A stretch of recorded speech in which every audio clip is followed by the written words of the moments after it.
আজকের এই পাহাড়ি বনের শান্ত সৌন্দর্যের মাঝে লুকিয়ে আছে সুন্দর, কোমল আর ঝলমলে চুলের এক প্রাচীন রহস্য।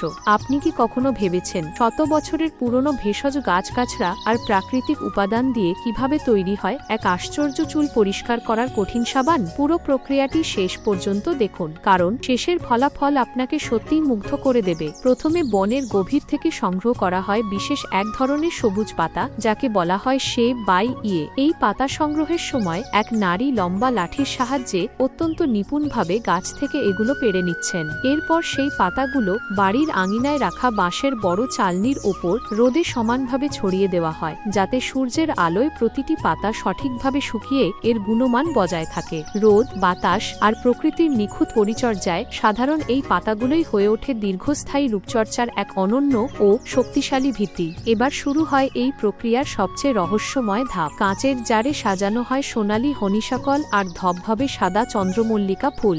এর ওপর ঢেলে দেওয়া হয় খাঁটি ক্যামেলিয়া অয়েল। টানা 1 থেকে 3 মাস ছায়ায় রেখে এই জারগুলোকে নিয়মিত ঝাঁকানো হয়, যাতে ফুলের সমস্ত গুণাগুণ সেই তেলের সাথে মিশে গিয়ে এক জাদুকরী নির্যাস তৈরি করে। এরপর আসে আসল কাজ। বড় পিতলের কড়াইতে ফুটছে জিনসেং, লিং ঝিয়ের মতো দুর্লভ সব ভেষজের নির্যাস। একদিকে পাথরের ফলে মাশরুমের কঠিন অংশ পিষে তৈরি হচ্ছে মিহি গুঁড়ো, অন্যদিকে কাঠের ঘানিতে ফলের খোসা থেকে তৈরি হচ্ছে ন্যাচারাল ক্লেনজার। সবশেষে একটি বড় কাঠের পাত্রে ভেষজ গুঁড়ো, পাতা আর বিশেষ মশলার উপাদানের সাথে যোগ করা হয় সেই ঘন নির্যাস। নিপুণ হাতে মাখিয়ে তৈরি করা হয় এক নরম ভেষজ মণ্ড। সবচেয়ে শৈল্পিক অংশটি দেখুন। এই মণ্ড থেকে ছোট ছোট টুকরো নিয়ে হাতের তালুতে গোল করে কাঠের ছাঁচে ফেলে কি নিপুণ দক্ষতায় তৈরি করা হচ্ছে নকশা করা সাবান। 1 মাস ছায়ায় কিউরিং বা শুকানোর পর এটি ব্যবহারের উপযোগী হয়। শেষে যখন এই সাবান দিয়ে চুল ধোয়া হয়, প্রচুর ফেনা তৈরির সাথে সাথেই চুল হয়ে ওঠে রেশমের মতো উজ্জ্বল আর প্রাণবন্ত।